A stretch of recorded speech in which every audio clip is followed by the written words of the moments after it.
Good morning, America. The curse has been reversed. The Cubs win the World Series! The Chicago Cubs are world champions, beating Cleveland in an epic Game 7. After extra innings, not even a rain delay could stop history. Back-to-back hits giving the Cubs the lead for good. It's one of the best games anybody will ever see. Chicago erupting overnight. Thousands celebrating in the streets. The team and their superstar fans soaking up the big wins. I've been imagining this for a long time. Ending the 108-year drought. Good morning, America, from your World Series champion Chicago Cubs. Neck and neck, our new poll shows Hillary Clinton edging ahead of Donald Trump as they fight for every last vote. Okay, ready? We're gonna pretend we're down. We're down. Pretend, right? Imagine it is Donald Trump standing in front of the Capitol. The Trump family out in full force. Melania set to make her first speech. And Hillary's top guns crisscross the country with just 5 days to go. In the biggest night in country music, Beyonce taking the CMA Awards by storm. Rocking the stage with the Dixie Chicks.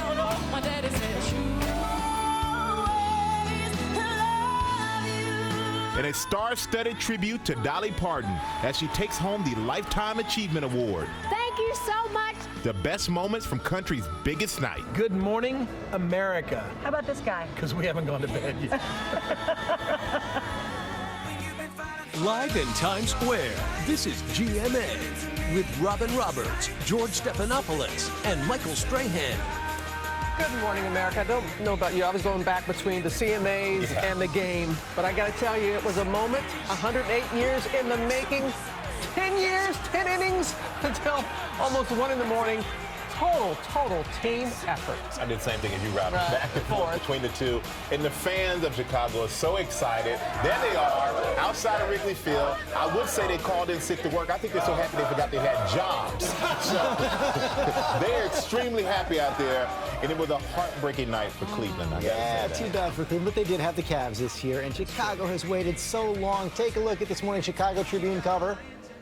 It's at last. President Obama excited for Chicago. Of course, he's a White Sox fan, but he tweeted out in the middle of the night that he couldn't be happier for the Cubs. Want to come to the White House before I leave. Nice. I know. TJ Holmes was there for the big moments last night, and he's joining us now from Progressive Field in Cleveland. Have you been to bed yet, TJ?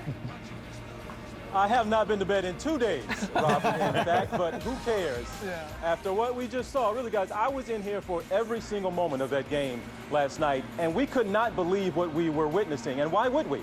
We've never seen it before in our lifetimes. The guys with the C's on their jerseys and the little bear, they were the ones celebrating a World Series victory. Guys, they got it. They did it. After 108 years of waiting, they actually had to wait a little longer last night. They had to wait through a rain delay, and they had to wait through extra innings and wait through a moment where it looked like that curse was coming for them once again. The Cubs win the World Series! It's finally over. It's over! No more talk of curses or billy goats or lovable losers. The Chicago Cubs are World Series champions, ending their century-long suffering and sending their city of Chicago into an all-out frenzy. The Cubs popped open champagne that had been sitting on ice for 108 years after they beat the Cleveland Indians 8-7 at Progressive Field in a heart-stopping Game 7 that went nearly 5 hours and included a rain delay and extra innings. After a leadoff home run, the Cubs endured a few missteps, but were able to build a 5-1 lead thanks in part to this home run bomb by Javi Baez. Here's a fly ball into right center. Back at the... But things tightened up after a John Lester wild pitch allowed 2 Indians to score.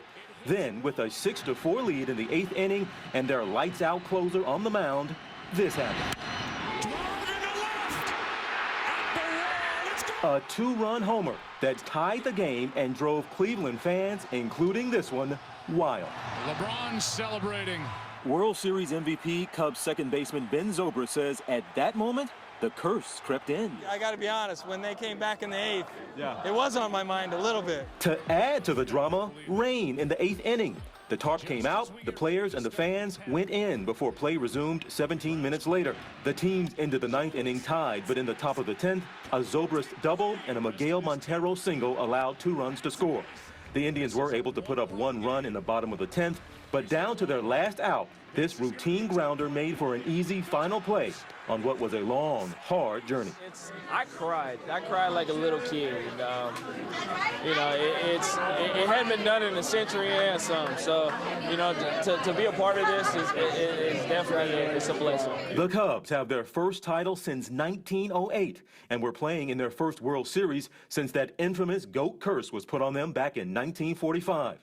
They're also the first team since 1985 to come back from 3-1 down to win the World Series. The city of Chicago, I love you. Thank you. Thanks for all the love. We're world champs, baby. Yeah.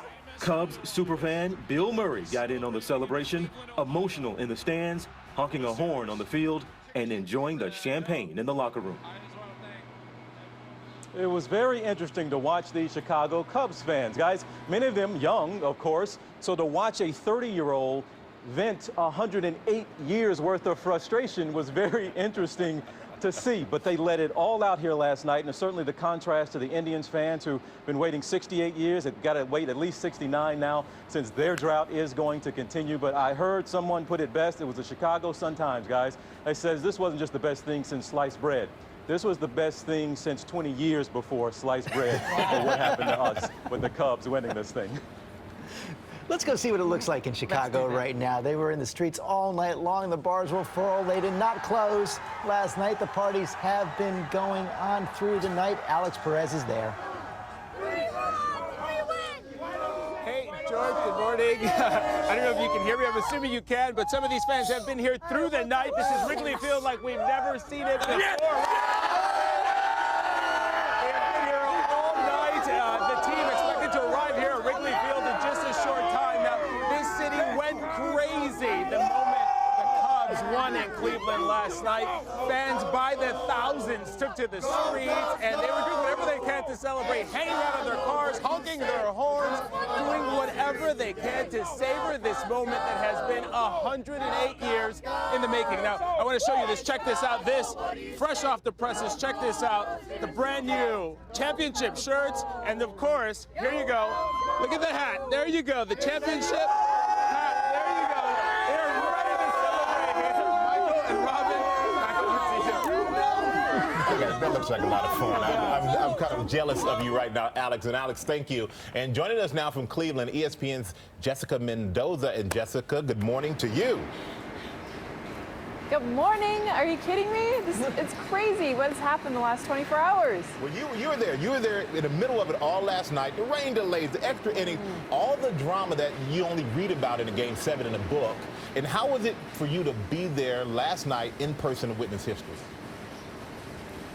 You know, honestly, to have the entire season, and we had the Cubs on ESPN more than any other team, so kind of walking through the process of, you know, just the presser. I mean, they were the best team in baseball. You think of all the games that they had won, and they get into the postseason, you see them down 3-1, you're talking to the guys, you're feeling the stress, but all of a sudden, you got into the game last night, and there was something magical about the entire game. First of all, the unexpected, right? You got Andrew Miller and Aroldis Chapman get hit. I mean, you have Javier Baez, who's been the defensive specialist the entire season. He had a couple errors. I mean, Rajay Davis for the Indians ties it up with a 2-run home run. I mean, this guy wasn't even in the starting lineup a couple nights ago. And I mean, who would have thought it would be Carl Edwards Jr. and Mike Montgomery to close out the game for the Cubs? So you think about not only the emotion, but also the way both of these teams had the unexpected guys come up in a huge way. It was a true team effort all the way around, and it was magical indeed. You know, the Cubs jump out to that big lead, and then, as you said, in the 8th inning, it gets all tied up. What was the key moment, do you think, in the game last night? Ben Zobrist, and honestly, Ben combined with Kyle Schwarber. And when you think, Robin, about just the story of Kyle Schwarber, are you kidding me? The guy hasn't played since April, and we've talked about it. He had 3 hits last night, and I know Zobrist got the big hit. That was the turning point, obviously, and you saw the emotion from a guy, by the way, that won a World Series last year with the Royals. Huge offseason acquisition to get Zobrist, have him on this team. But Kyle Schwarber, Robin, I played the game. I can't emphasize enough that this guy did not see a live pitch for 5.5 months, and his first game was in the World Series. And for him to get 7 hits in just 4 games and to be able to get the rally starter in that huge inning to take the lead in the 10th, I mean, I can't emphasize enough both Schwarber and Zobrist. Amazing. Remarkable. All right, get some sleep there, Jessica. Thanks so much for joining us. So we're going to have more from Chicago. We'll have more from Cleveland and our friends from ESPN in our next half hour. That is coming up. We're going to move on now to the race for the White House. Just 5 days to go. Both campaigns playing all the stops. Melania Trump has her first solo campaign stop in Pennsylvania today. President Obama pushing hard for Hillary in Florida. Our Tom Yamas is on the scene in Miami. Good morning, Tom.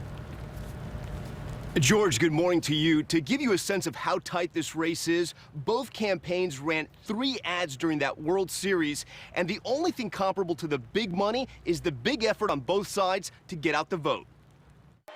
Overnight in the Florida Panhandle, Donald Trump jubilant with 5 days to go. Fireworks, and Trump even revealing his strategy for the final stretch in what sounded like an inner monologue. It's feeling like it already, isn't it? Just, we've got to be nice and cool, right? Stay on point, Donald, stay on point. No sidetracks, Donald, nice and easy. Trump also out with new instructions for his supporters. Okay, ready? We're going to pretend we're down. We're down. Pretend, right? We'll pretend we're down. Now, we got to win. We got to win big. We got to beat her. Hillary Clinton out west, making her pitch for undecided voters. Imagine with me what it would be like to have Donald Trump sitting in the Oval Office come next January. Someone who demeans women, mocks the disabled, insults Latinos and African Americans. Both campaigns bringing out the battleground big guns in these final days. For Team Clinton, former President Bill Clinton in Nevada, Chelsea Clinton in Wisconsin, Bernie Sanders in North Carolina and Ohio, and President Obama in Florida. In North Carolina, the president issued a stern message to black voters. If you don't vote, then you've done the work of those who would suppress your vote. For Team Trump, it's a family affair. He's going to do well here because he wants to infuse common sense back into the equation. Today, Don Jr. in Pennsylvania, Ivanka in Michigan and New Hampshire, Eric Trump in Wisconsin, his wife Lara Trump in Ohio, and Melania Trump's first speech of the general election campaign just hours away in Pennsylvania. Now, sources tell us that Melania's speech will be very personal. She'll talk about her family, her journey to America, and of course, her husband. She's aiming to talk more about Donald Trump's heart. George? Okay, Tom, thanks very much. All hands on deck, and all kinds of information pouring in right now about where the vote stands in these final days. Our poll has a 2-point lead for Hillary Clinton right now. You see it right there, 47-45. CBS has a 3-point lead for Hillary Clinton. Lots to sort through. Let's do that now with John Carl. And you also look at the states, and there's some contradictory information coming in from some places, especially that small state of Nevada. Yeah, this is a state that had been looking like it was trending for Hillary Clinton, but we have a new poll out in Nevada that looks like a Donald Trump lead, and a pretty significant one, 6 points. But, George, remember, in Nevada, 500,000 people have already voted. And if you look at where the vote is actually done, who has voted, Democrats have a significant advantage over Republicans in terms of who is actually turning Yeah, the tracking ballots. almost exactly where they were in 2012 when President Obama won that By state. 6 points. Yeah. Real focus right now on these 2 key states of North Carolina and Florida. You saw President Obama there yesterday because the Democrats know if they can take either one of these states from Donald Trump, they win. And we've had a slew of polls there, 2 new ones. First, if you take a look down in Florida, you have a slight Hillary Clinton lead, but this is within the margin of error, George. This is a statistical tie. North Carolina. But the same thing you see in Florida, again, 46-45, that is statistically tied. Those 2 states look like true toss-ups. Yeah, and they're going to go down to the wire there. A lot of early vote there as well. Meantime, Donald Trump trying to get some blue states. He's looking at Michigan. He's looking at Wisconsin, Pennsylvania. I hear he's going to be in New Hampshire today. Yeah, it's unbelievable. But if you look at it, he got some news that was good for him in terms of those blue states, solidly blue states. Pennsylvania is one Republicans haven't carried since the 1980s, and Hillary Clinton's had a lead. But look at this, 48 44. That is statistically tied. Similar result in Wisconsin, slightly outside the margin of error, but very close for comfort if you're a Democrat. Got to see if he can take one of those bricks out of the wall. John Carl, thanks very much. Matt Dowd here as well right now. We're coming into the home stretch right now, these last few days, and we have had races in the past where the race breaks decisively one way or the other in those final days. Expect it to happen this year? I don't expect it to happen because if you take a look at the last 8 months, there's such a solid level of support for Hillary Clinton and a solid level of support for Donald Trump. And we've been trading in such narrow bounds, 2 to 7 points over the course of this. But the one thing we don't know is what happened last week with the Comey announcement was something could happen. It's happened before in previous elections. I was involved in an election where it broke the same day 16 years ago today. So anything can happen in that regard. See if some big news comes out. At the same time, you've got both campaigns really focused more than anything else on mobilizing their core voters, their organizations. Edge for the Democrats here. Yeah, they have a better organization, much better organization in this, and we've seen it show up in the early voting in this. But the interesting thing to me, we take a look at a huge World Series win last night from the Cubs last night. Both candidates have an argument to make from it, and interestingly enough. Donald Trump can make the argument. He had the same odds that the Chicago Cubs did of coming back in that series. He can make that argument. He says, I'm going to do that. And Hillary Clinton can make the argument she could end the longest drought in political history. Meantime, President Obama running like this is his campaign. Absolutely, and what's interesting is he is so strategic, going right at African-American voters and young voters. He was at the University of North Carolina. He is trying to re-energize the coalition that elected him twice. And they've been lagging so far. Yep. John Carl, Matt Dowd, thanks very much. 5 days until the final votes. We're going to be right here when the polls close Tuesday night. I'll be anchoring live coverage all through the night with our political team starting at 7 Eastern. Now let's go to Amy with the morning's other top stories. You got some breaking news from Afghanistan overnight. We do, George. Thank you. 2 U.S. service members have been killed fighting Taliban forces in northern Afghanistan's Kunduz province. 2 other Americans were wounded. Military officials say the victims were assisting local Afghan troops when they came under fire. And a new message from the leader of ISIS after months of silence. In an audio recording, Abu Bakr al-Baghdadi urges his followers to decimate Iraqi forces who are now closing in on the ISIS stronghold of Mosul. U.S. military analysts believe al-Baghdadi may be holed up in that city. And a protest outside a Senate debate in Louisiana turned violent after former KKK leader David Duke entered the event at historically black Dillard University. Police used pepper spray and tasers when protesters tried to push their way into the debate hall. 6 people were arrested. Well, Facebook is reporting a staggering profit. The company made $2.3 billion in just the last 3 months, but its stock fell overnight because of concern about future growth. And finally, if you get annoyed by other drivers overusing their high beams and blinding you on the road at night, you're going to love this. Apparently, it's a huge problem in China, so they're giving out tickets. But then, look at that. They are forcing offenders to sit and stare in their high beams for 60 seconds. Some people are calling it a bright idea, but I must say, you get that? There's been mixed reactions online. Some have said it's a human rights violation, while others say, am I the only one who thought a minute was too short? Oh, my God. Oh, my God. Wow. Hands there. Well, they're not the ones staring into that light. That's why they say that. Yeah. All right, thank you, Amy. Now let's go to Ginger with some weather. Yeah, and the record highs. It wasn't just the history being made in baseball, but history made. Cleveland went to 78, a record daily high temperature. All of those high temperatures that were across the nation this week, and you know it's going to end. I'll have a whole lot more coming up. I asked Michael earlier, why don't they do dances in baseball? Like, Chicago deserves just a little shimmy, right? Your local weather in 30 seconds. First, though, the warm cities brought to you by Macy's. It's Macy's Super Saturday Sale. Get an extra 20% off with your Macy's card or Wall Savings Pass. Or shop all-day specials Friday and Saturday. Like 50 to 60% off coats for him and for her. Save 70% on 10 and 14-karat gold earrings. Take 60% off adorable girls' holiday dresses. Save 60% on our entire stock of down comforters. And take 30% plus an extra 15% off coffee, tea, espresso, and single serve. Macy's Super Saturday Sale. Well, if you like fall, we're going to get back there. But first, today, our temperatures are going to be way warm, feeling again like September, getting into the upper 70s. And then a big temperature drop with some wind as the cold front comes through. Can't rule out a stray shower for today, but through the weekend, our temps will be in the low 60s. Now, possibility of a shower, so it's little umbrella weather for us later today. Maybe not even carrying it at all. It's going to be very spotty. Cooler weekend, 62 to 64. And coming up on GMA, the search for answers after a deadly police ambush in Iowa. Suspect